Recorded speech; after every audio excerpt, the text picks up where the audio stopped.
Residential status and incidence of tax पे एक simple सा स्टोरी लिए थे, विराट कोहली और कौन।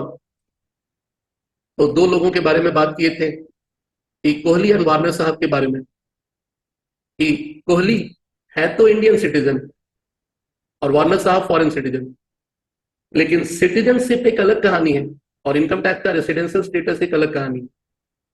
कोहली इंडियन सिटीजन होते हुए भी क्या हो सकते हैं, नॉन रेसिडेंट, और वार्नर साहब फॉरेन सिटीजन भी होते हुए हो सकते हैं रेसिडेंट। इसका मतलब कि इंडियन सिटीजन होने से ही रेसिडेंट होगा ये जरूरी नहीं है। रेसिडेंशियल स्टेटस डिपेंड करता है 7% में से एक बंदा नेचुरल है, बाकी तो 6 आर्टिफिशियल है। तो नेचुरल बंदा का वो जो number of days stay in India है, तो वो डिसाइड करेगा रेसिडेंशियल स्टेटस, इंडिया में कितने दिन रहा है। बट प्रॉब्लम फिर वही है कि एक दिन वो आता है, कभी जाएगा। तो आने जाने के केस में हम लोग बोथ डेज इंक्लूसिव कहते हैं, बट कभी कभी तो वो लोग कहते हैं कि बोथ डेज इंक्लूसिव की जगह तुम्हारा 24 घंटे का काउंटिंग भी होता है। तो बोथ डेज इंक्लूसिव भी आप लेके चलोगे। और रेसिडेंशियल स्टेटस हर एक साल निकालते हैं, यानी कि एक बार रेसिडेंट हो गया तो जिंदगी भर के लिए हो गया। रेसिडेंस होने के लिए प्रत्येक साल, इस साल रेसिडेंट है, अगले साल वो नॉन रेसिडेंट भी हो सकता है। तभी तो आप रेसिडेंशियल स्टेटस जो निकालोगे, आप अपने प्रीवियस ईयर का। तो रेसिडेंशियल स्टेटस जब हम लोग निकालते हैं तो अपने रिलेवेंट प्रीवियस ईयर, अपना 22-23, जब तक कि दूसरा ना पूछे। तो हर एक साल रेसिडेंशियल स्टेटस निकलेगा। सिंपल कंक्लूजन क्या था कि रेसिडेंशियल स्टेटस के इस पार्ट से आखिर पढ़ते क्यों है भाई? पढ़ते इसलिए है कि एक इंसान इनकम इंडिया के अंदर भी कमा सकता है और इनकम इंडिया के बाहर भी। इंडिया के अंदर वाला तो इंडिया पे टैक्स दोगे ही, भारत सरकार तो बोलेगी दे भाई। बस इंडिया के बाहर वाले का टैक्स इंडिया में लगेगा या नहीं लगेगा, वो टैक्सेबिलिटी डिपेंड करता है किस पे, रेसिडेंशियल स्टेटस पे। तो रेसिडेंशियल स्टेटस होता कितनी तरह का है, मैक्सिमम 3। बट पहले तो है कि या तो आप नॉन रेसिडेंट हो या फिर रेसिडेंट हो। रेसिडेंट भी यदि होते हो तो रेसिडेंट होने के लिए कंडीशंस की बात आगे करेंगे, उसमें भी दो है, resident and ordinary, resident but not ordinary. तो 3 तरह का residential status, resident and ordinary, resident but not ordinary, and what, non resident. पिछले 3-4 वर्षों में इसमें बहुत चेंजेस हुआ है, बिकॉज आजकल लोग इंडिया के बाहर आना जाना और कमाना ज्यादा कर दिए, और इनकम इधर से उधर डाइवर्ट होना भी बहुत ज्यादा चालू हुआ है। पहले वो एक ही था पिछले 40-50 साल से, लेकिन लास्ट 3-4 ईयर में दे हैव एडेड कुछ एक्स्ट्रा पार्ट जोड़ा हुआ। तो रेसिडेंशियल स्टेटस सबसे पहले, इंडिविजुअल और एचयूएफ का 3 रेसिडेंशियल स्टेटस होता है, लेकिन बाकी लोगों का सिर्फ 2 ही होता है, रेसिडेंट या नॉन रेसिडेंट। लेकिन यदि इंडिविजुअल और एचयूएफ की बोलो तो वो तीनों होता है। सबसे पहला रूल इंडिविजुअल का। तो इंडिविजुअल का रूल क्या कहता है रेसिडेंट होने के लिए? सेक्शन 6(1) में उसने 2 कंडीशन दी, और दोनों को देने के बाद बोला कि कोई एक भी आपने फुलफिल कर लिया तो रेसिडेंट हो गए। कोई भी एक, क्या है वो रूल? रेलेवेंट प्रीवियस ईयर तुम्हारे लिए हो गया 22-23। इस साल यदि 182 डेज इंडिया में रह गए तो बोला रेसिडेंट। बोला रेसिडेंट। बोला हम तो 182 नहीं है, हम तो 100 दिन ही है। बोला फिर दूसरा कंडीशन देखते हैं, कम से कम 60 दिन, लेकिन सिर्फ 60 ही नहीं, एंड 60 के साथ साथ पिछले 4 सालों में 365 दिन। पिछले 4 सालों में 365 दिन।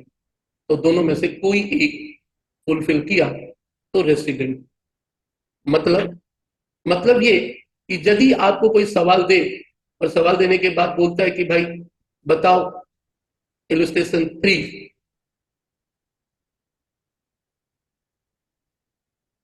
X left for the first time on May 20, 2019, 2019-20 में इंडिया छोड़ के गए, छोड़ के।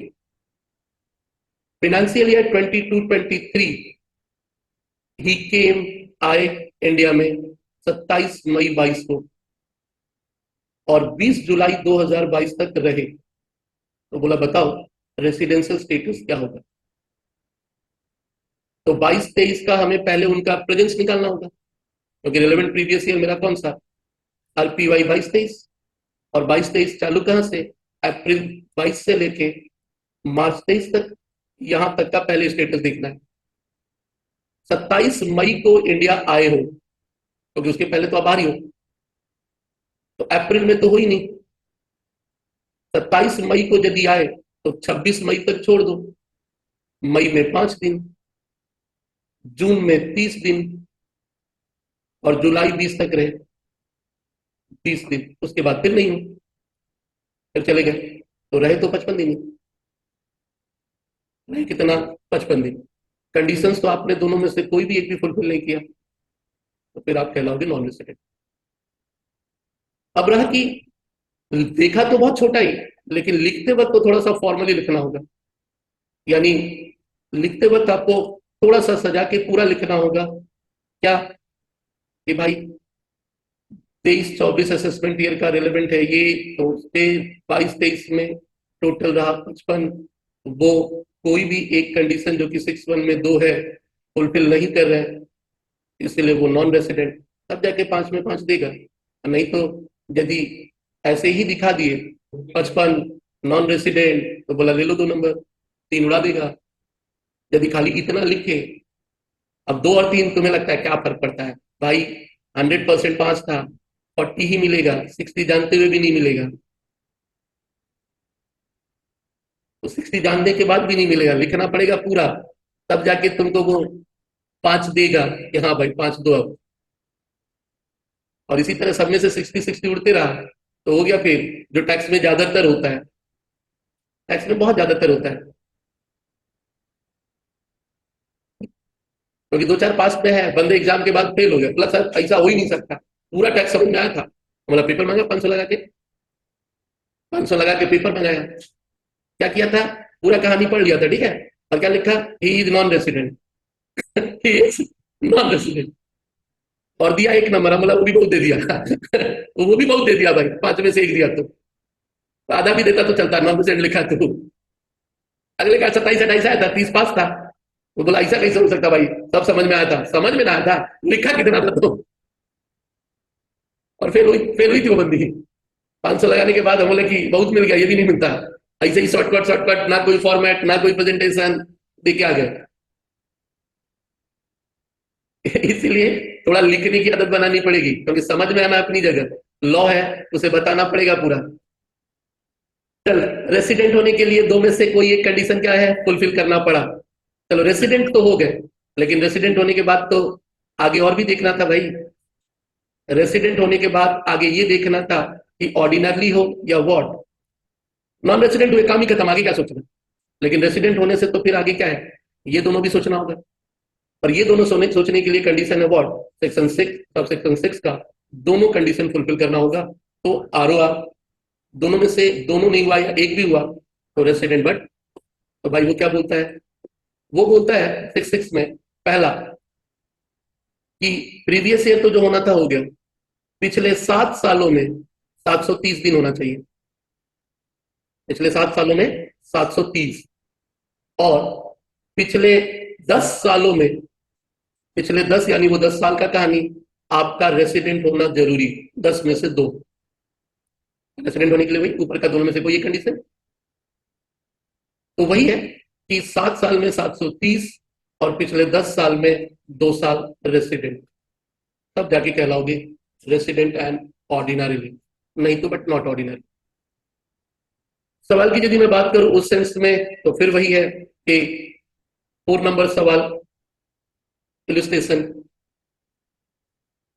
X comes to India for the first time on 10th April 22, stay in India up to October 5, उसमें दिल्ली तक अप्रैल 16 तक, उसके बाद मद्रास, आज की तारीख में नाम क्या है, चेन्नई, तो बोला दिल्ली मद्रास इंडिया में है, बात खत्म, बस 5 अक्टूबर तक वो कहाँ था, इंडिया में, आया कब, 10 अप्रैल, तो अप्रैल से काउंटिंग क्या होगा, चालू होगा, अप्रैल में 10 यानी पीछे का 9 छोड़ दे, बोथ डेज इंक्लूसिव है, तो 21 दिन, मई कितना, जून कितना, जुलाई कितना, अगस्त, सितंबर, अक्टूबर 5, तो 3 बच्चे 150,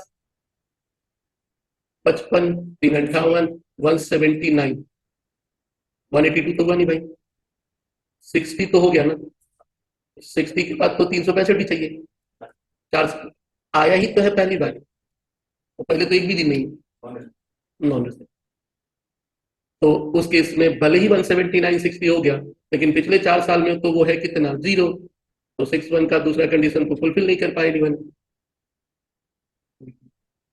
5 में 5 चाहिए तो लिखना होगा, और एक कम पाके भी संतुष्ट हो तो फिर जरूरत नहीं है। तो ही तो सेक्शन है, सेक्शन 161, सेक्शन 66, उसमें भी याद नहीं रहेगा।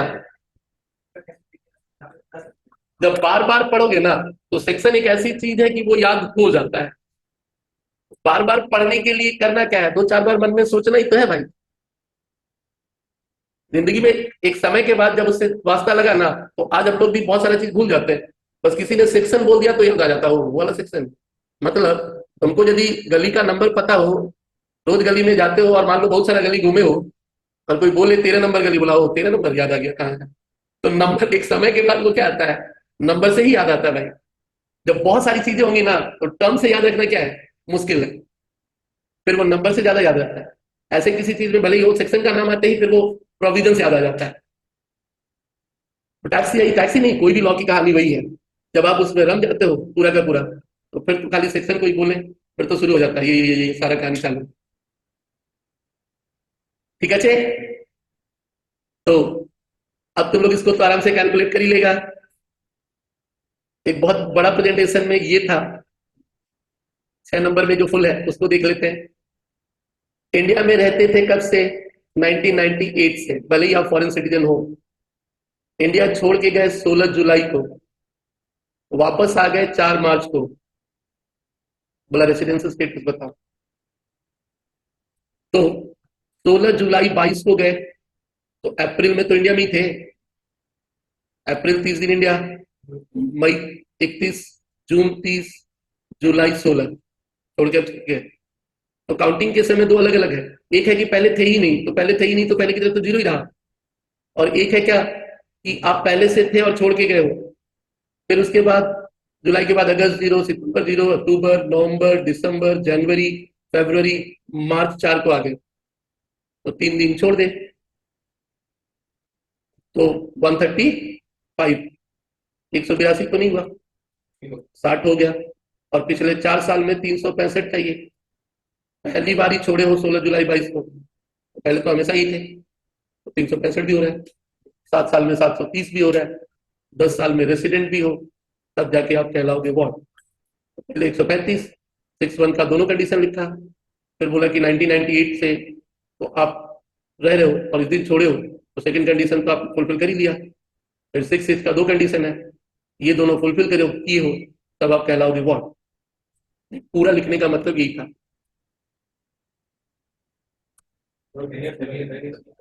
हाँ, 7 साल में 730 वो तो हमेशा ही था। और पिछले 10 साल में 2 साल रेसिडेंट, वो तो 10 साल रेसिडेंट है। बस थोड़ा सा और, एक तो वो 110 दिन वाला बता दे, एक सवाल 120 वाला जो भी है, जो सीधे सीधे कंक्लूड कर देना था तेरे को। 3 नंबर डेविड वार्नर जी का। डेविड वार्नर इंडिया में 13-14 से हमेशा आ रहे हैं, 100 दिन के लिए ही आते हैं। तो बोला बताओ उनका रेसिडेंशियल स्टेटस क्या है।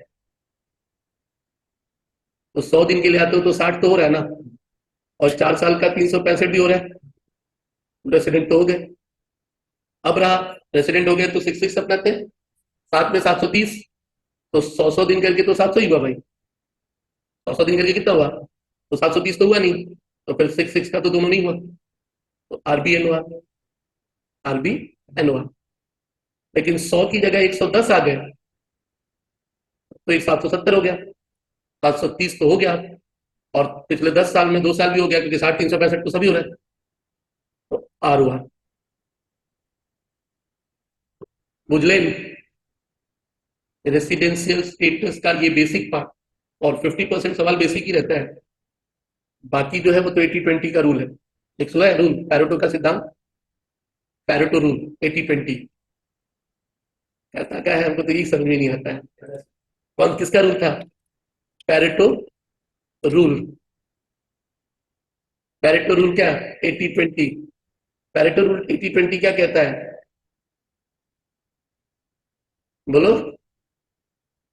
पैरेटो रूल ये कहता है कि 20% आप अपने जिंदगी के समय में 80% इफेक्टिव काम करते हो और 80% समय पे आप अपनी जिंदगी का फालतू का 20% करते हो। तो रूल ये कहता है कि आप उस 20% में क्यों नहीं बहुत अटेंटिव रहते हो जब आप 80% स्कोर कर रहे हो। मतलब किसी भी चैप्टर में 20% हिस्से से ही 80% आता है। 20% हिस्से से ही क्या आता है? 80% आता है और बाकी 80% से 20% आता है। और यदि तुम्हें पास ही होना एक लिमिटेड पार्ट है तो उसमें कहता है कि आप एक काम करो भाई, उस 20 पे फोकस रहो जिससे 80 क्या है आ रहा, जब तक कि तुम्हारा 100 का इंटेंशन ना हो। तो तुम्हें बाकी 80% पे क्या है फोकस होना पड़ेगा। तो इसी को बोला जाता है पैरेटो का रूल। कि आप यदि पढ़ाई भी करते हो ना तो 20% समय ऐसे हैं जब आप 80% आउटपुट देते हो। तो जिंदगी में उसे पहचाना सीख लो, वो कौन सा 20% समय है जब मैं अपना 80% आउटपुट क्या है देता हूं। उस समय अपने आप को हमेशा सही रखो, बाकी 80% घूमो फिरो फिर। तो वही है 80-20 का rule, learn the Pareto principles उन्होंने दिया था, इसलिए उनके नाम पे ही उसका नाम है पैरेटो रूल। बुझलें?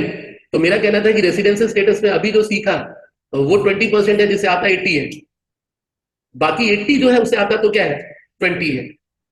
उसके बाद सारा खिचड़ी उल्टा सीधा चालू हो गया, बट यहां तक तो वो क्या था 20% ही था। बुझले? आज के लिए छुट्टी। बोलो सर अभी आप समझा दिए 20-80 और फिर हो रहा है।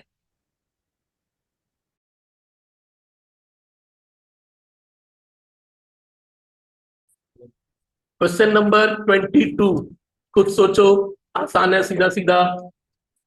पेज नंबर 166 रेसिडेंशियल स्टेटस समझाए थे, उसी पे एक बार खुद से सोचो अभी।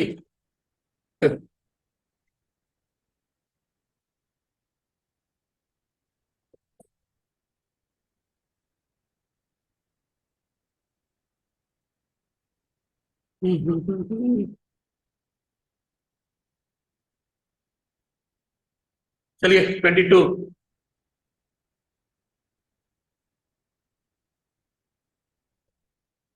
रेसिडेंशियल स्टेटस पिछले क्लास जो सीखे थे हल्का उसी पे। सबसे पहले 22-23 कितना दिन था? 72 डेज। 182 तो नहीं हुआ, तो 60 है। 60 है तो पीछे देखना क्या करेंगे चालू करेंगे। 60 नहीं होता तो देखना भी चालू नहीं करते, बट 60 है बोल करके आगे देखना क्या किया चालू किया। तो 190, 21 उधर से। अबे तो मैं 21-22 ऑर्डर दे के आज 150 हम तो उसी हिसाब से चला। तो फिर ये तुम्हारा मिला के कितने हो गया 436, तो 365 हो गया। तो इसलिए वो रेसिडेंट है। लेकिन अगला पार्ट ये रहा कि 66 ऑर्डिनरी है या नहीं है। तो वहां पे एक लाइन थी कि वो फर्स्ट टाइम आया इंडिया में। तो फर्स्ट टाइम आने का मतलब उसके पहले तो आप थे ही नहीं, तो 730 हुआ ही नहीं। और जब 730 हुआ ही नहीं तो बाकी दूसरा छोड़, resident but not ordinarily resident. ठीक है, तो 21 बता। डेज के कैलकुलेशन के ध्यान से रखते हुए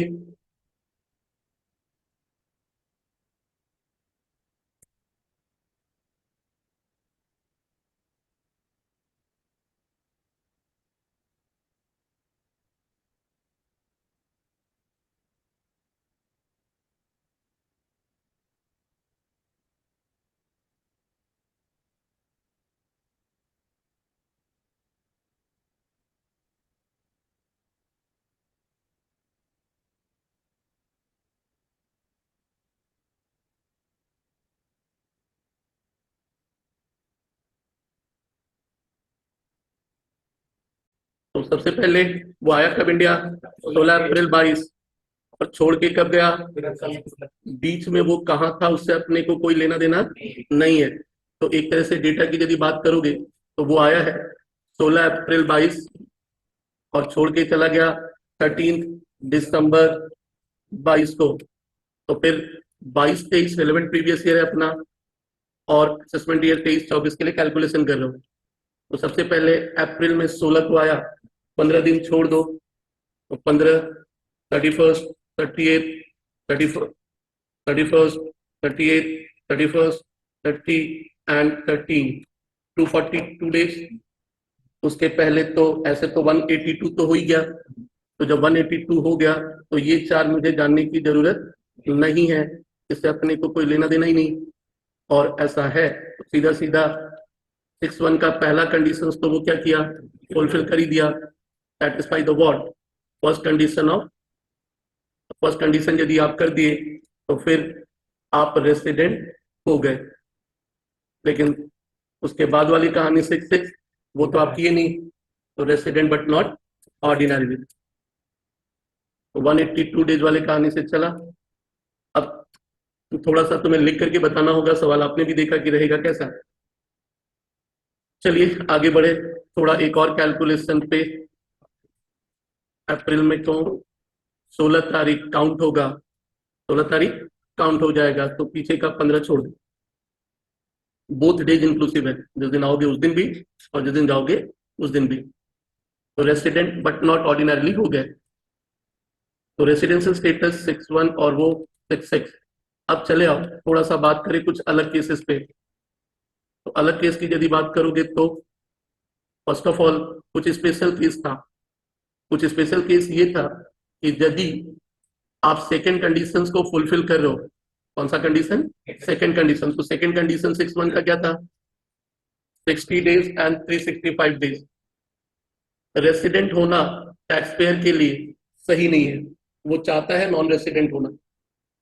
रीजन, रेसिडेंट हो गए तो ग्लोबल इनकम पे इंडिया पे टैक्स देना होगा, यदि उस कंट्री के साथ डबल टैक्सेशन अवॉइडेंस ट्रीटी नहीं है तो वो एक डर रहता है।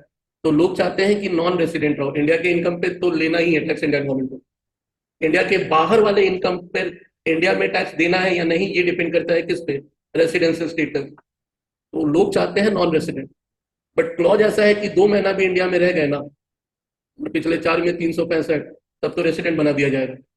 लेकिन कुछ केसेस में ये 60 डेज अप्लाइड नहीं होगा, कुछ केसेस में, यानी सिर्फ और सिर्फ 182 रहे तो ही क्या कहलाओगे, रेसिडेंट। वो 2 केस स्पेशल बस याद रखना होगा कि वो सेकेंड कंडीशन नॉट एप्लीकेबल है। इंडिया जो लोग छोड़ के जा रहे हैं उनके लिए पहला तो वो इंडियन सिटीजन होना चाहिए, एम्प्लॉयमेंट पर्पज के लिए जा रहे हो तो फिर 60 वाला कंडीशन नहीं रहेगा। दूसरा, एक इंडियन शिप के क्रू मेंबर हो तब तुम्हारे लिए सेकंड कंडीशन एप्लीकेबल नहीं होगा। और एक है जो लोग इंडिया घूमने आ रहे हैं, बस वो है होने चाहिए कौन, फॉरेन सिटीजन के लिए ये प्रिविलेज नहीं है, ये सिर्फ और सिर्फ ये 2 बंदों के लिए सेकंड कंडीशन एप्लीकेबल नहीं होगा। तो सवाल का आंसर पूरा बदल जाता है ये देख करके कि भाई आपका सिचुएशन है कौन सा। तो एक सवाल जो बेसिकली था, सपोज करो वो मिस्टर राजगोपाल जी वाला, राजगोपाल जयपुर में रिसाइड करते थे, जर्मनी गए एम्प्लॉयमेंट पर्पज के लिए, कब, 15 अगस्त 2021 को, वापस आ गए 10 नवंबर 22 को। उसके पहले वो इंडिया के बाहर कभी नहीं थे। बोला उनका residential status point number A में बताओ, तो आप भी समझ रहे हो अगस्त यानी डेटा हमेशा उस हिसाब से रख लेना। आपको जो सोचना है वो कौन सा ईयर, आपको जो सोचना है प्रीवियस ईयर 22-20, पहले जिस ईयर के बारे में पूछा जाएगा आपसे, ऑब्वियसली असेसमेंट ईयर व्हाट 23-24 वो सब में जिक्र जरूर होगा। ऑब्वियसली प्रीवियस ईयर 22-23 का स्टेटस देखना है। आप छोड़ के गए हो 15 अगस्त 2021 को, आप वापस आए हो 10 नवंबर 22 को। अब इसके आधार पे आपका स्टेटस देखना है व्हाट 22-23। तो 22-23 ऑब्वियसली स्टार्ट कहां से होगा, ऑब्वियसली स्टार्ट होगा ही तो कहां से होगा, अप्रैल 22, उस दिन तो नहीं हो क्योंकि 15 अगस्त 21 को क्या हुआ, चले गए हो।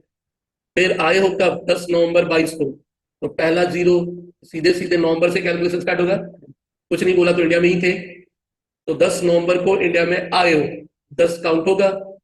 ऑब्वियसली 21 दिन नवंबर, दिसंबर 31, कुछ नहीं बोला तो मान लिया मार्च तक थे वो, जनवरी फरवरी लीप ईयर का ध्यान रखना है, तो 2023 28 एंड मार्च 142 डेज। 60 तो तुम्हारा हुआ, लेकिन जब एम्प्लॉयमेंट के लिए गए तो 60 तो देखना ही नहीं, तो 182 हुआ नहीं, so he is what, non resident. 182 हुआ ही नहीं तो नॉन रेसिडेंट। हाँ, उसी का पॉइंट नंबर बी था, यदि वो लेजर ट्रिप घूमने के लिए जाते, तब तब तो फिर सेकंड कंडीशन क्या होगा, एप्लीकेबल हो जाएगा। तब सेकंड कंडीशन एप्लीकेबल होगा तो 60 डेज तो फुलफिल हुआ। अब 365 को छोड़ के कब गए थे, 15 अगस्त 21, तो इस ईयर में वो भले ही मान लो कि फ्रैक्शन है, लेकिन इधर तो वो टोटल के टोटल 365 है भाई, तो फिर एक साल में भी तो 365 कंप्लीट हो जाता है। हम बीच का फ्रैक्शन का कैलकुलेशन किया ही नहीं मान लो, तो 60 एंड 365 क्या है, फुलफिल है, तब वो क्या हो जाएंगे, रेसिडेंट। फिर 66 का दोनों 730 भी हो रहा है, पहली बार गए हैं, और तुम्हारा पिछला 10 साल में 2 साल रेसिडेंट भी। ओके, तो ये तुम्हारा स्पेशल केस रहा 2 में। इसी पे एक सवाल यदि ईयर की बात करूं, तो सपोज करो क्वेश्चन नंबर 16,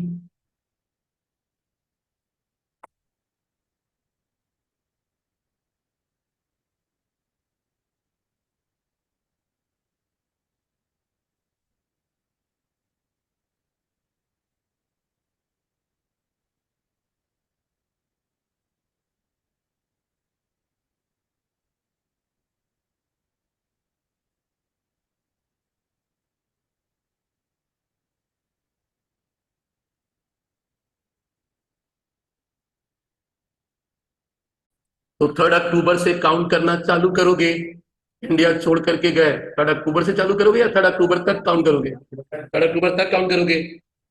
तो जब वो 3 अक्टूबर को इंडिया छोड़ के गए हैं, तो अप्रैल से तो वो पूरा ही है भाई, तो जब अप्रैल से पूरा है तो सीधा सीधी अप्रैल क्या लिया 30, मई 31, जून 30, जुलाई 31, अगस्त 31, सितंबर 30 एंड अक्टूबर 3, 186। एम्प्लॉयमेंट वाले कंडीशन का कोई रिलेवेंस ही नहीं।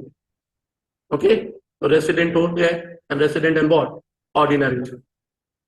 एक और सवाल छोटा सा उसके बाद है 18, वो थोड़ा सा दाएं बाएं करके देखो।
पहली बार कब आए, 1 मई 16, छोड़ के कब गए, 1 मई 19, फिर रिटर्न किए कब, 1 अप्रैल 20, फिर छोड़ के गए 1 दिसंबर 20, और वापस आए 20 जनवरी 22, और अभी तक है। तो हमेशा लेटेस्ट ईयर से ही देखना चालू करना, क्योंकि पीछे का रेलेवेंस नहीं भी होगा। तो जब 20 जनवरी 22 को वो आए हैं, तो अप्रैल 22 से इंडिया में ही है भाई, अप्रैल 22 से क्या है, तो फिर एक एक कैलकुलेशन नहीं करके सीधे सीधे कितना, 365।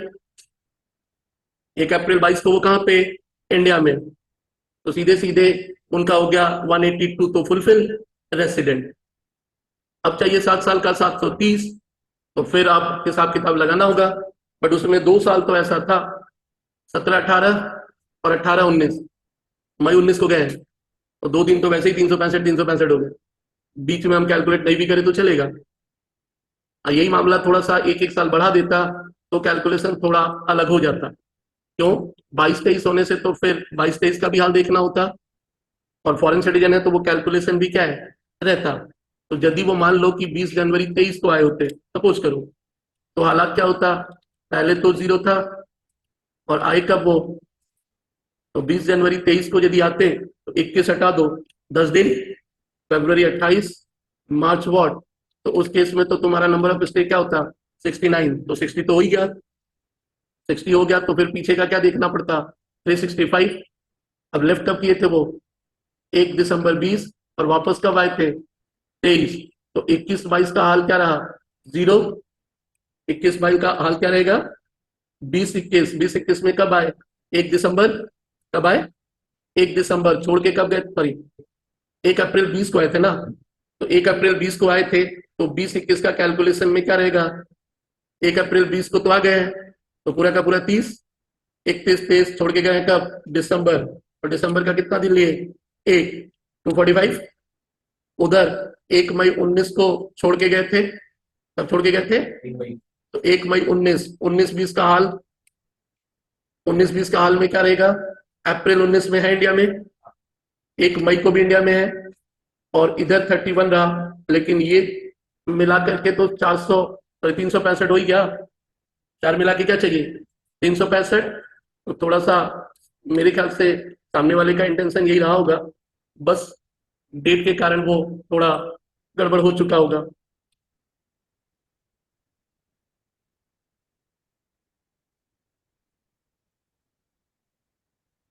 641, तो 365 हो गया ना, तब तो क्या होगा, रेसिडेंट 60 और 365, 730 भी हो रहा है, पिछले 10 साल में 2 साल रेसिडेंट भी है, तो वो स्टेटस क्या हो जाएगा, रेसिडेंट एंड ऑर्डिनरीली। तो मुझे लगता है कि वो इंटेंशन तो वही था, बट गलती से वो प्रिंट कितना हो गया है, 20 जनवरी वॉट 22, तुम लोग वही रहने दो, I am changing it, page number कितना, 166,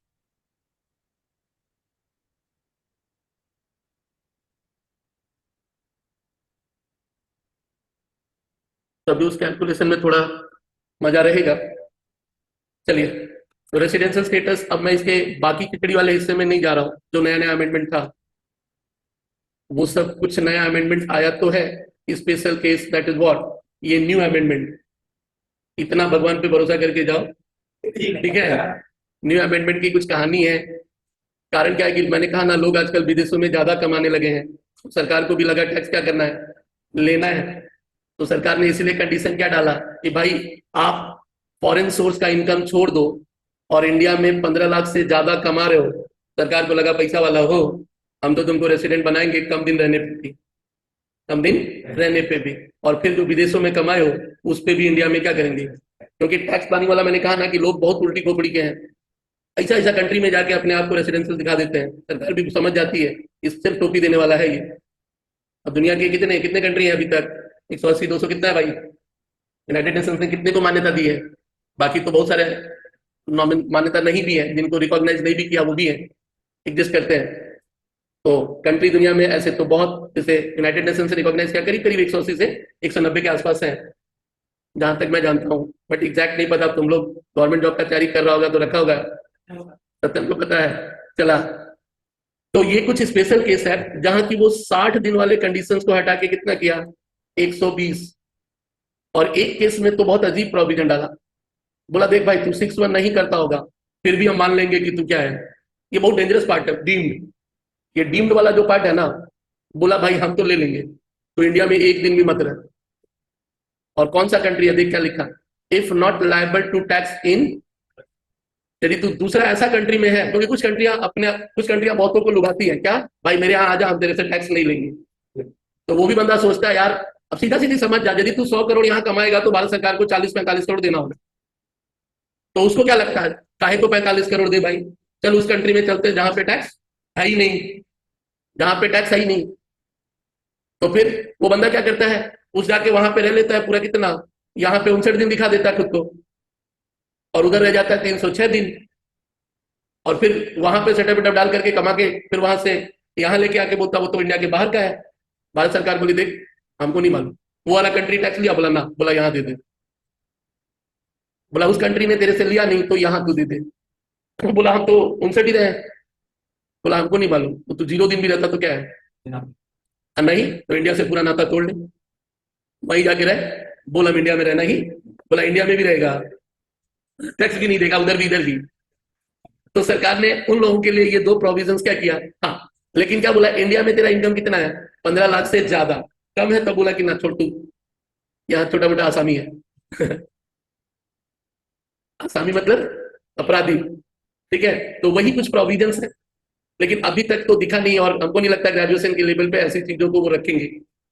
रख दिए तो कभी कभी भगवान को दोष देना भी तो चाहिए, हमारे साथ क्यों।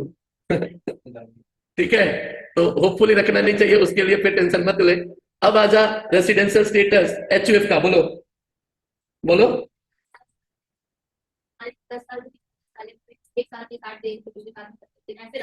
तब भी हो जाएगा नहीं, उसमें कहानी क्या है ना, जो 10 साल में 2 साल का रेसिडेंस वाला कहानी है, वहां एक सिंपल सी बात है, ध्यान रख लेना। वो ये है कि 60 और 365 होना चाहिए। खाली 60-60 रहने से तो, मान ले कि इस साल 182 और बाकी 10 साल 60-60 दिन, तो 10 साल 60-60 दिन में तो वैसे भी 730 हो नहीं रहा है, वैसे भी 730, 10 साल 100-100, तभी 730 नहीं हो रहा है। हाँ, 10 साल 100-100 है तो तुम हर एक साल किंतु रेसिडेंट है, क्यों, 60 और 365 तो तेरा क्या हो रहा है, वो तो फुलफिल हो ही रहा है। तो तुम 110 करके भी यदि पूरा रहा तो तुम तो हर एक साल ही रेसिडेंट है 60 और 365 की कंडीशन में, इसलिए वो 365 और 60 का भी लागू हो जाएगा। बाकी मतलब क्या, 2 साल बस दिखना चाहिए 60 और 365, रेसिडेंट 2 साल दिखना होगा। हाँ, 6-6 का, 6-6 में रेसिडेंट वर्ड है, और रेसिडेंट किसके हिसाब से डिसाइड होगा, 6-1 के हिसाब से होगा। चलिए, तो ये था। अब आ जाओ सवाल का दूसरा टॉपिक, इंसिडेंस वाले में। अच्छा, एचयूएफ की बात कर रहे थे। इंडिविजुअल का तो रेसिडेंशियल स्टेटस 6-1 और 6-6 डिसाइड करता है, एचयूएफ का है 6-4, पुलिस हो। एचयूएफ का कितना है, सॉरी 6-2। इंडिविजुअल और बाकी पर्सन का एक डिफरेंस बताए थे क्या, इंडिविजुअल एक नेचुरल है और बाकी आर्टिफिशियल एक ऑर्गेनाइजेशन है। तो उनके केस में नंबर ऑफ डेज वाला तो पॉइंट इफेक्ट नहीं बैठता भाई, stay, number of days stay in India. अब ऑर्गेनाइजेशन में कौन सा स्टे यार, और वो कौन सा फ्लाइट पकड़ के बाहर जा रहा और आ रहा। तो फिर आर्टिफिशियल पर्सन के लिए जो वर्ड आ जाता है वो है व्हाट, कंट्रोल एंड मैनेजमेंट। और दूसरा वर्ड है नॉट होली आउटसाइड इंडिया। तो नॉट होली आउटसाइड इंडिया का फीलिंग, पूरा बाहर नहीं हो, एक दिन भी यहां पे थे तो भारत सरकार बोली भाई तू रेसिडेंट, बोला याद तो तू पूरा का पूरा इंडिया के क्या कर बाहर रह, तू नॉन रेसिडेंट में रहेगा, बट पूरा तो इंडिया के बाहर नहीं है, थोड़ा भी यहां दिख गया तो तेरे को रेसिडेंट बना देंगे। अब बोला भाई ये कंट्रोल मैनेजमेंट का मतलब क्या था, डिसीजन मेकिंग अथॉरिटी, वहीं पे कंट्रोल एंड मैनेजमेंट। तो अलग अलग पर्सन में, एचयूएफ में head of the family decision लेता है, फर्म में पार्टनर्स का मैनेजिंग पार्टनर, स्लिपिंग नहीं, कंपनी में बोर्ड ऑफ डायरेक्टर्स, बाकी पर्संस में जो चीफ बंदा है वो। और ये लोग यदि इंडिया के फुल्ली बाहर है तब तो नॉन रेसिडेंट, थोड़ा भी इंडिया के अंदर दिख गया तो रेसिडेंट। इनका कनेक्शन, तो दो कॉम्बिनेशन पे हम लोग बात करते हैं। बाकी जो 6 पर्सन है उसमें से किंतु एचयूएफ छोड़ दो तो बाकी पर्सन का रेसिडेंशियल स्टेटस 2 ही होगा, या तो रेसिडेंट या नॉन रेसिडेंट। लेकिन एचयूएफ में फिर वो ऑर्डिनरली एंड नॉट ऑर्डिनरली का कंडीशन है, और उस समय हेड ऑफ द फैमिली पे हम लोग 6-6 को अप्लाई करते हैं। 6-6 फुलफिल हो गया तो रेसिडेंट एंड ऑर्डिनरी, नहीं तो रेसिडेंट बट नॉट ऑर्डिनरी। तो उसी केस में एक छोटा सा सवाल लिए थे अपने किसका, कि इलस्ट्रेशन 9 22-23 में एक एचयूएफ था जो पार्टली कंट्रोल फ्रॉम इंडिया था, यानी नॉट फुल्ली आउटसाइड है तो रेसिडेंट, और आर उसका हेड ऑफ द फैमिली, वो इंडिया के बाहर और अंदर दोनों ही आना जाना है। अब 6-6 देखना पड़ेगा, और 6-6 में क्या था, 7 में 730 और 10 में 2, 100 दिन करके पिछले 11 साल से आ रहे हो तो 730 तो किए नहीं, तो फिर इस केस में RBNOR 110 करके पिछले 11 साल में हो तो 730 भी हो गया, पिछले 10 में 2 रेसिडेंट भी हो गए तो ROR। पिछले 11 साल में से पिछले 4 साल 50 दिन करके हो, और उसके बाद के उसके पहले के वर्षों में प्रत्येक साल 200 दिन करके हो, तो हमें तो 7 साल का पहले हिसाब चाहिए। तो 7 साल का चाहिए तो 50 इंटू 4 200, और 200 इंटू 3 600, 800 यानी 730 हो गया। तो पहले केस में रेसिडेंट बट नॉट ऑर्डिनरली, दूसरे केस में 770, एंड तीसरे केस में 800 होने के कारण क्या हो गया, रेसिडेंट एंड ऑर्डिनरी। तो एचयूएफ वाला स्टोरी यही रहा, ठीक है। एचयूएफ, बाकी पर्सन की बात करोगे तो बाकी पर्सन तो कंट्रोल एंड मैनेजमेंट है, लेकिन कंपनी के मामले में थोड़ा सा अलग है। लेकिन सिलेबस आपसे पूछेगा तो सिर्फ इंडिविजुअल और एचयूएफ, क्योंकि कंपनी फिर भी छोटा सा हिस्सा है। तो देख लो, इंडियन कंपनी हो तो रजिस्टर्ड कहाँ हुए, तो बोला तुम कहीं रहो रेसिडेंट इन इंडिया, भले ही तुम कहीं भी रहो, रजिस्ट्रेशन तो इंडिया में करा लिए। फॉरेन कंपनी हो, अब यहाँ पे not Holi, Holi outside India होगा तो ही तो रेसिडेंट था, सॉरी नॉट होली, यानी पार्टली भी इंडिया रहा तो क्या रहा, और पार्टली आउटसाइड इंडिया। लेकिन फॉरेन कंपनी के मामले में थोड़ा अलग है, ओनली इन इंडिया हो तो ही क्या कहलाओगे, पार्टली इन इंडिया होने से नहीं चलेगी, होना पड़ेगा क्या। इसलिए टेबल के स्ट्रक्चर में कंपनी वाला स्ट्रक्चर थोड़ा अलग दिखेगा तुमको, फॉरेन कंपनी और इंडियन कंपनी, वो दोनों थोड़ा क्या दिखेगा, अलग दिखेगा। इंडियन कंपनी तो बोला भाई तुम तो हमेशा रेसिडेंट हो, ये होली ये सब का कोई मतलब। फॉरेन कंपनी बोला देखो होली आउटसाइड, सॉरी पार्टली वाले में सब रेसिडेंट है, बट फॉरेन वाले को क्या बोला, नॉन रेसिडेंट, बाकी तो सब सेम है। तो ये थोड़ा सा residential status of certain person, clear. तो कंपनी छोड़ सिर्फ इंडिविजुअल और एचयूएफ का ही हल्का सा क्या करना, रखना, क्योंकि एचयूएफ भी बहुत रेयर पूछा गया है, ज्यादातर पूछा गया व्हाट, इंडिविजुअली ज्यादातर। एक मेरे ख्याल से था एचयूएफ पे ईयर में 11 नंबर, हमारे को फॉर्म भी पूछ दिया 20 नंबर। 4 नंबर क्या है, श्री अमिताभ रॉय एचयूएफ के हेड है, ढाका में रहते हैं, बिजनेस इंडिया में भी चल रहा है और पार्टली इंडिया से कंट्रोल हो रहा है। तो पार्टली कंट्रोल होने से फॉर्म तो रेसिडेंट हो ही गया, बट पिछला 7 में 730, बट वो बोला पिछला 7 साल से तो वो ढाका में ही है, तो 0 डेज इंडिया, तो resident but not ordinary, okay. या फिर 11 नंबर एक है, वो तो पूरा का पूरा ज्ञान देने को पूछ लिया कि बताओ एचयूएफ कब रेसिडेंट एंड ऑर्डिनरीली होगा, तो सेक्शन 6(2) का जिक्र करना, 6(6) का करना, तब पूरा मिलेगा। 6(1) कहां से आ गया भाई, 6(2) पहले बताएगा 6(2) कि यदि वो आपका नॉट होली सिचुएटेड आउटसाइड है तभी वो नहीं, तब वो तो नॉन रेसिडेंट, और यदि नॉट होली है तो फिर क्या रहा, रेसिडेंट, और यहां बोला है पार्टली इसलिए रेसिडेंट। सॉरी तो पहला वाला सवाल था। इसके अलावा एक था 11 नंबर के बाद तेरा एचयूएफ पे, एचयूएफ तो ने 20 नंबर में फॉर्म भी पूछ दिया था, क्या बोला, राम एंड रहीम कलकत्ता में फॉर्म है, पार्टनर्स है, कोलकाता से पार्टली और पार्टली लंदन, बोला भाई रेसिडेंट, और इसमें तो ऑर्डिनरी बट नॉट ऑर्डिनरी का कोई जरूरत नहीं है, ओके। तो थोड़ा थोड़ा बस इफेक्टिवली लिख देना, और कुछ खास तो नहीं। चलो अब चलते हैं दूसरा हिस्सा इस चैप्टर का। चलिए, बाकी इस चैप्टर से जो दूसरा सवाल होता है वो होता है सेक्शन 5, इंसिडेंस ऑफ टैक्स। आखिर ये रेसिडेंशियल स्टेटस निकाला गया, उसका कोई कारण था, तो कारण यही था कि इंडिया के बाहर का इनकम इंडिया में टैक्सेबल होगा या नहीं होगा। तो उस पर एक सवाल जो आता है वो रहा कि 3 रेसिडेंशियल स्टेटस निकल गया है, आरओआर, आरबीएनओआर, एनआर। अब सेक्शन 5 इसके साथ इसको जोड़ता है। सेक्शन 5 कहता है कि आप क्या आरओआर हो, बोला हाँ, तो बोला देख इन इंडिया जितना भी इनकम है वो तो वैसे भी देना था, आउटसाइड इंडिया वाला भी तेरे साथ क्या होगा, टैक्सेबल हो जाएगा। अब वो टीटीए एडवांस प्रोविजन है, 2 देशों के बीच डबल टैक्सेशन है, तो दोनों ने ये अपने आपस में ट्रीटी किया कि हम लेंगे तो तू छोड़ देना, तू लेगा तो हम छोड़ देंगे। अब यदि दोनों को दिया तब तो उसके बाद बचेगा किताब इसलिए दोनों आपस में ट्रीटी करता है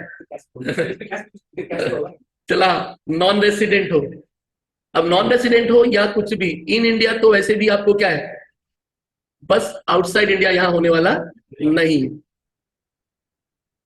तो बोला ये जब पूरा का पूरा क्लियर हो गया तो इसको काहे को लाया एक्स्ट्रा, इसको जरूरत क्या था लाने का भाई, और बीच में 1 साल हटा भी दिया था, पता नहीं फिर उनको लगा ना यार गलती हो गया, 1 साल के लिए नहीं था, फिर दूसरे साल इसको फिर लेके आ गया। अब कोई फाइनेंस मिनिस्टर बोला क्या कचरा रखा है, हटाओ इसको। फिर अगला साल देखा कि सर 30-50 हजार करोड़ का नुकसान हो गया, बोला रख, फिर लेके आ। तो बीच में एक साल के लिए हटाया था, ये 2005-7 के आसपास ऐसे कुछ होगा। चलो, अब ये जो लाया गया वो एक स्पेशल केस ये है कि इन इंडिया तो वैसे भी देना है, लेकिन आउटसाइड वाले में से एक कैटेगरी अलग किया। आउटसाइड वाले में कैटेगरी ये अलग किया कि आप एक बिजनेस एंड प्रोफेशन या कोई सोर्स ऑफ इंडिया है तो इंडिया के बाहर, लेकिन आप कंट्रोल इंडिया से कर रहे हो। लेकिन कंट्रोल कहां से कर रहे हो? इंडिया से। और वैसे भी ये सिर्फ और सिर्फ इंडिविजुअल एचयूएफ में आता है, बाकी वाले में तो 5 में है ही नहीं। तो ये स्टेटस सिर्फ और सिर्फ किस में है? Individual and HUF. और स्पेशल केस ये था कि आउटसाइड वाला में से वो है कि आउटसाइड इंडिया जो हुआ है वो कंट्रोल कहां से? कंट्रोल इंडिया से। इस केस में क्या था कि कंट्रोल इंडिया से भी है तो भी नहीं होगा, क्योंकि हुआ कहां से है? Outside India. बस यही है सेक्शन 5। अब ये इन इंडिया 4 वर्ड में टूटा है। एक है रिसीव्ड इन इंडिया, एक है deem to received in India, एक है एक्रू और अराइज इन इंडिया, और एक है डीम टू एक्रू और अराइज इन इंडिया। तो इन इंडिया तो था, लेकिन received in India, deem to received in India, accrue और arise in India and deem to accrue और अराइज इन इंडिया। अब पहले ही बोला खतरनाक बात होती है कौन सी? क्योंकि जो एक्चुअल है वो तो सीधे दिख रहा भाई। डेंजरस पार्ट है तुम्हारा डीम्ड। डीम्ड का मतलब ही हो गया मान लेना। अब मान लेना वाला कहानी में फिर वही हो गया भाई, तुम किसको किसको मान लिया है? क्योंकि यहां तो एक्चुअल नहीं है, ये दोनों क्या है भाई? इंडिया के अंदर है, एक्रू और अराइज भी इंडिया के अंदर है, बट मान लिया तो लॉ में उसको फिर अलग से क्या करना पड़ा? डिफाइन करना पड़ा। अब यहां थोड़ा सा पढ़ना जरूरी हो जाता है, बिकॉज जब वो नाम दिखे तो तुम्हें ध्यान रहे कि ये डीम्ड वाला है। डीम टू रिसीव्ड एक और वर्ड है जिसका ध्यान रखना, रेमिटेंस। रिसीव्ड एंड रेमिटेंस में एक फर्क है। रिसीव्ड हुआ कि पहली बार ही मिला, रेमिटेंस हुआ कि मिला कहीं और उसको इंडिया में लेके क्या है? आया। और तुम जबरदस्ती बोले कि ना इंडिया में लाया तो भी रिसीव्ड इन इंडिया हो गया, बोला कि कोई तो मतलब नहीं है। रेमिटेंस मिला था कहीं बाहर, लेकिन फिर हम उसको इंडिया में लेके क्या हुआ? आए। तो पहले साल में यदि आप रेसिडेंट हो, तो रेसिडेंट होने पे तो वैसे भी इंडिया के बाहर वाला भी क्या था?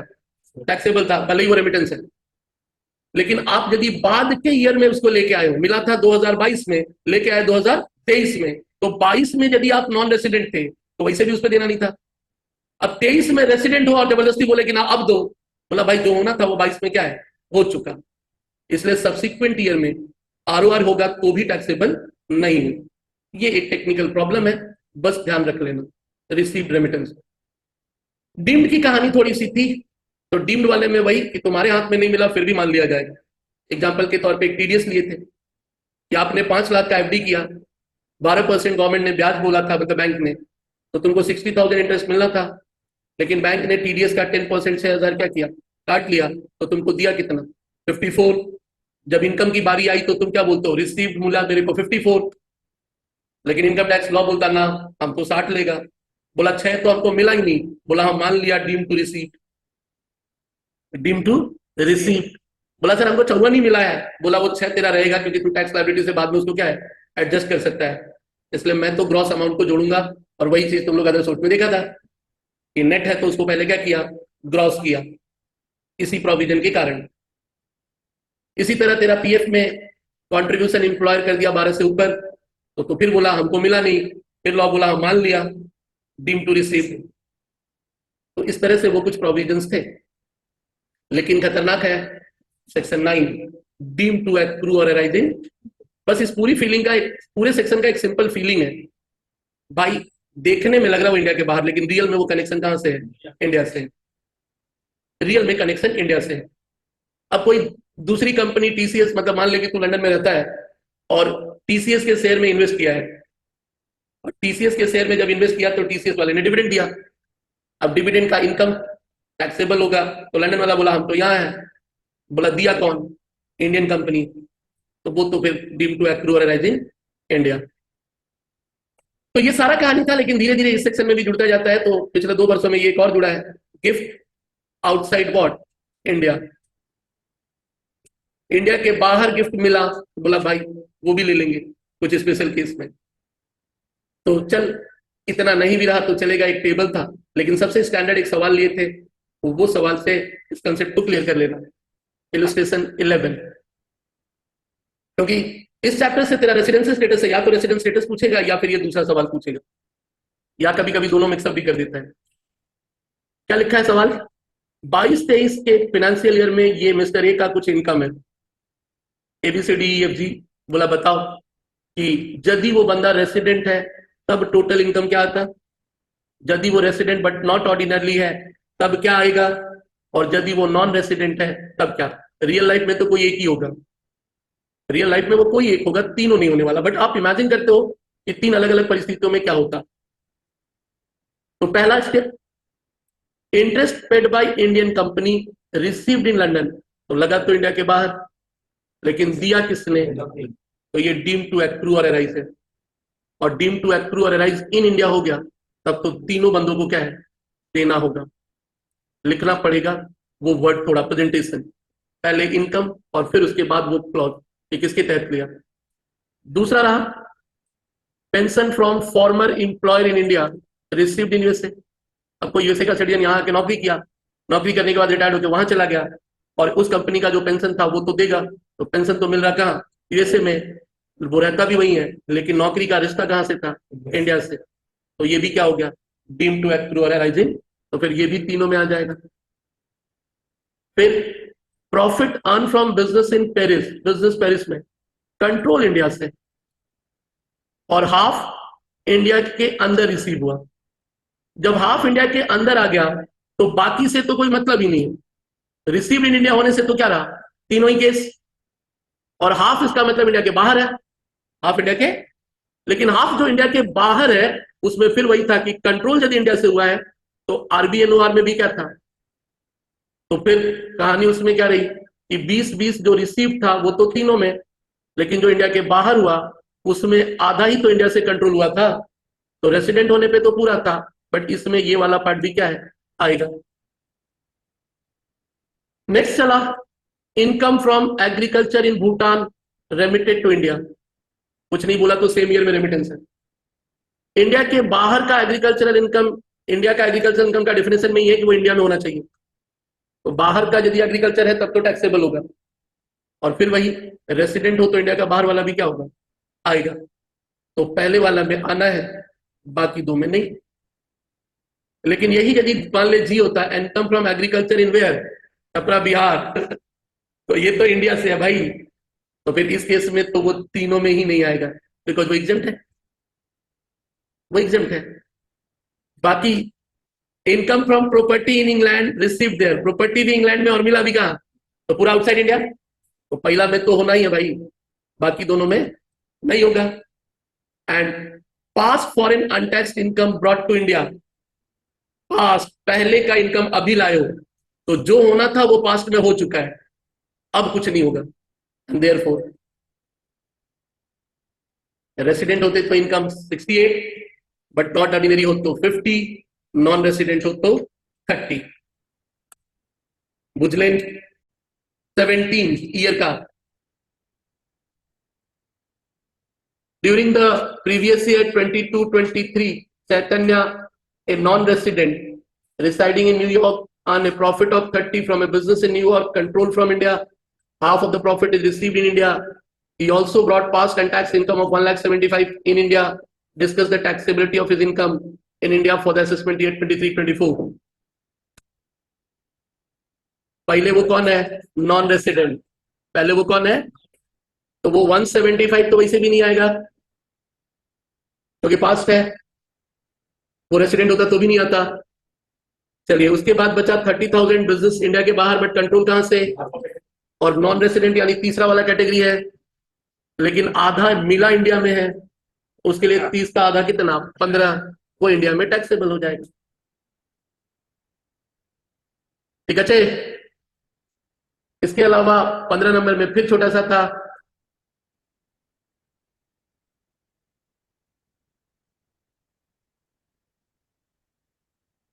सर्विस कहां दिए, वो सर्विस कहां दिए, मुंबई में, तो इनकम हुआ कहां, इंडिया में हुआ, तो इन इंडिया होने से तो फिर कोई फर्क ही नहीं पड़ता, तो रेसिडेंट बट नॉट ऑर्डिनरली भी है, तो इंडिया में क्या होगा, टैक्सेबल हो जाएगा।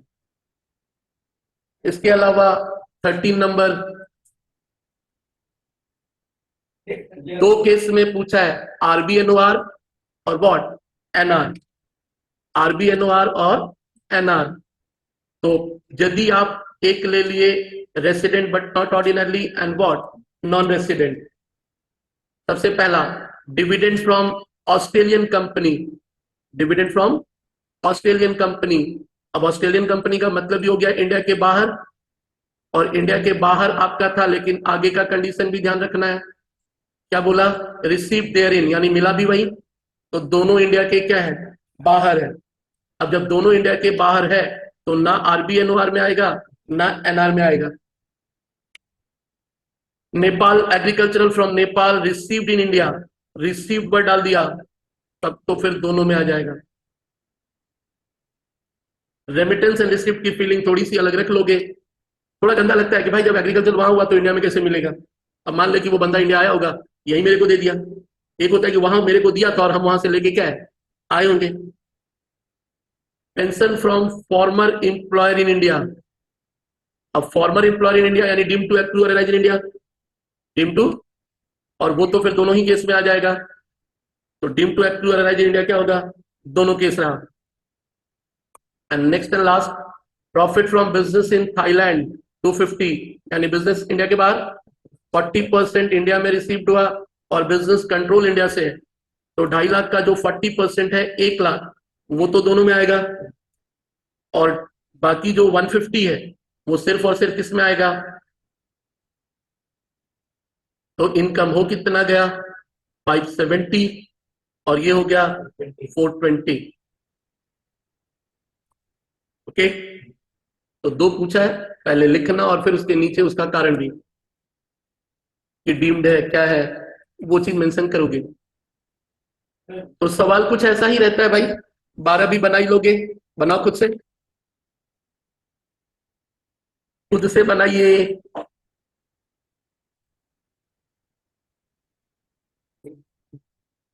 50,000 तो पहला केस में आरबीएनआर में रहेगा, दूसरा में नहीं रहेगा क्योंकि मिला भी वही है। 1 लाख रुपया farmer employer sorry house property received in India word बोल दिया तो दोनों में रहेगा। बांग्लादेश में जो मिला दोनों में नहीं रहेगा। फिर 60,000 मिला तो फिर इंडिया में दोनों में रहेगा, और पास्ट वाला दोनों में नहीं रहेगा।